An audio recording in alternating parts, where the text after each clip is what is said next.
আসসালামু আলাইকুম গাইস, আজকে আমাদের ব্লগের দ্বিতীয় দিন। আজকে আমরা ব্লগ নিয়ে আসলাম, মানে কি বলবো, যাই হোক কিছু বলার নেই।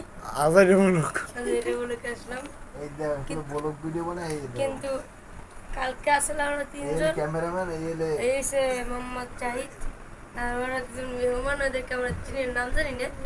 মা আছে আর একজন আসলে এতক্ষণ, কিন্তু আবার উপরে গেছে।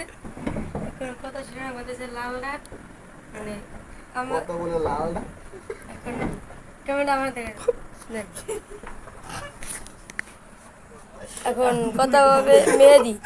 কালকে কথাটা শেষ হয় নাই, আজকে আপনি পুরোটা বলেন। আমি কোন বিষয়ে কথা কমতে চাই সেটা আপনি জানেন। পাইগো কি আমার শুরু শুরু শুরু। আজকে হইছে টপিক হইছে জিয়াদের বিষয়ে, মানে খালি খাইরুলের দোকানে দিয়ে পড়াশোনা করে না। আর একদিন বেরিয়ে ভাই কি দেখছি এরকম শেয়ার কোনো ভিডিওতে একটু হ্যাঁ? বড় ভাই বিয়ের খবর নাই, ছোট ভাই মাইয়ের লইয়ে অটোতে করে ঠিক আছে, জাহিদের ডুবুতে হবি না। আর আর কিছু বলেন। আর অনেক কিছু বলুন জাহিদের। আমি কিছু কম না ভাই, আপনি কালকে কিছু বলেন না, আজকে তো কিছু বলেন। না আজকেও কিছু বলবো না আমি। আপনার কিছু বলা লাগবে। জিয়াতে তো লই দেবে। আর এই একজন আপনি কিছু বলেন। আরে ব্লগ ভিডিও দেশ তো শেষ।